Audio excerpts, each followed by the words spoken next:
Hey guys, welcome back, and for this video I'm going to show you how to turn off driving mode on iPhone.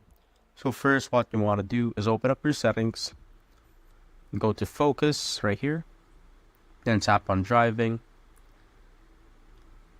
and as you can see, tap on while driving right here on the bottom. When you scroll down, and make sure that the activate status is set to manually and not automatically, so that it won't automatically open once your phone detected driving motion. And if you see it just right here, you can just disable it on your control center by swiping down on the top right corner. And if you're here, let's say it's turned on since your iPhone detected that you are driving, you simply turn it off.